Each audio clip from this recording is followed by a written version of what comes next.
اچھا، ایک بڑا اہم سوال ہے، واقعتاً بہت اہم ہے، کہ سود کا جو حرام ہونا ہے یہ تو بالکل واضح ہے، اور لیکن سود کہتے کسے ہیں اس کی وضاحت ضروری ہے، کیونکہ فی زمانہ لوگوں نے اپنے اپنے نام رکھے ہوئے ہیں نا، نام چینج کر لیا، خاص سود ہی رہے ہیں، پر کیا کہ وہ صرف اپنے دل کی تسلی کے لیے اس کا نام ایسا رکھ لیا کہ بھائی بس منافع ہے، یوں کر کے نا، نہ جانے نئے نئے نام رکھے ہیں۔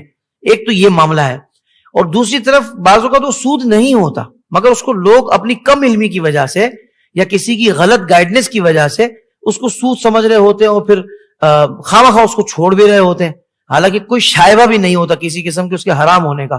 تو دونوں صورتوں کی میں چاہوں گا حضرت وضاحت فرما دیں۔ اس کے لیے پہلے ضروری ہے کہ ہم سود کا کانسیپٹ سمجھ لیں۔ بہت اچھی بات۔ سود کا کانسیپٹ جو شریعت نے دیا ہے، جو تعریف شریعت نے بیان کی ہے، وہ یہ ہے کہ مالی معاملہ کرتے وقت ایسی زیادتی جس کے اگینسٹ کوئی چیز نہ مل رہی ہو، جس کے اگینسٹ کوئی مال موجود نہ ہو، اور یہ زیادتی جو وہ شرط ٹھہرا لی جائے۔ اب جیسے مثال کے طور پر کسی کو 50,000 روپے آپ نے دیے جی، اور 50,000 دینے کے بعد آپ نے اس سے کہا کہ جب تم ریٹرن کرو گے نا تو تم مجھے 55,000 روپے دو گے۔ صحیح۔ تو یہ جو اضافی 5,000 ہیں یہ شرط بھی لگا دیا، اور اس 5,000 کے اگینسٹ کچھ بھی آپ اس کو فائدہ نہیں دے رہے۔ 50,000 کے اگینسٹ تو 50,000 ہیں، یہ 5,000 روپے اس کے اگینسٹ کچھ بھی نہیں ہے۔ تو یہ 5,000 جو ہے نا یہ سود کہلائیں گے۔ 50,000 سود نہیں، یہ 5,000 سود ہے۔ ٹھیک ہے۔ اب اس کی تعریف کے روشنی میں آپ یہ سمجھ لیں کہ جہاں پہ آپ نے قرض رکھا ہے، اپنی رقم دی ہے، سامنے والا اس کو استعمال کر رہا ہے، اس کے اگینسٹ آپ کو بینیفٹ مل رہے ہیں، تو وہ سود ہے۔ فکسڈ بینیفٹس جو مل رہے ہیں وہ سود ہے۔ فار ایگزامپل آپ نے کہیں پہ کوئی پیسہ رکھوایا کسی آفر کے اندر، آپ کو کیش بیک مل رہا ہے۔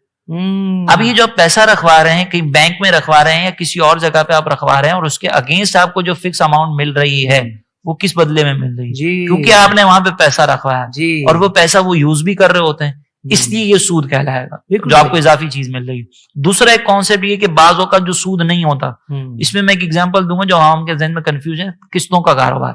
جی، جیسے مثال کے طور پر 10,000 کی بائک ہے، اگر آپ فوری طور پہ پیمنٹ کریں گے تو 10,000 کی ہے کیش پیمنٹ پہ، اور اگر آپ قسطوں پہ پے کریں گے انسٹالمنٹ پہ تو یہی بائک 15,000 کی ملے گی۔ تو لوگ اس کو سود سمجھتے ہیں، حالانکہ یہ سود نہیں ہے۔ صحیح۔ دیکھیں اب یہاں پہ کیا مسئلہ ہے کہ فرسٹ ٹائم آپ ڈیل کر رہے ہیں کہ بھئی یہ بائک جو ہے وہ 10,000 کی ہے اور یہی بائک 15,000 کی ہے، بالکل ٹھیک۔ پیسے ابھی دو یا بعد میں دو، یہ آفر آپ کے سامنے ہے۔ تو یہ جو اضافی 5,000 جو لیے جا رہے ہیں وہ کس کے بدلے میں ہے؟ بائک کے بدلے میں ہی ہے نا۔ بالکل، بائک کے بدلے میں۔ وہ بس یہ ہو گیا کہ بائک کی قیمت میں اضافہ کر دیا، بالکل تو ٹھیک ہے۔ یہ سود نہیں ہے، اس لیے اس کو سود نہ سمجھا جائے۔ اور دوسرا یہاں پہ میں نے شرط یہ ذکر کی کہ اگر شرط ٹھہرا لیا کہ میں نے 50,000 دیے ہیں تو آپ کو 55 ہی دینے ہیں، نہیں دو گے تو میں ناراض ہو جاؤں گا، یہ سود ہے۔ اگر شرط نہیں ٹھہرا ہے، سامنے والا اپنی مرضی سے دیتا ہے، تو یہ مستحب ہے، یہ مستحب ہے۔ سرکار علیہ الصلوۃ والسلام نے اس پہ ترغیب ارشاد فرمائی کہ جب تم کسی سے قرض دو تو اس کو بہتر انداز میں لوٹاؤ۔ بہت اچھا۔ اور بہتر انداز سے لوٹانے کا طریقہ کار یہ کہ وہ مطالبہ نہیں کر رہا تو تم اس میں اضافہ کر کے اس کو دے دو،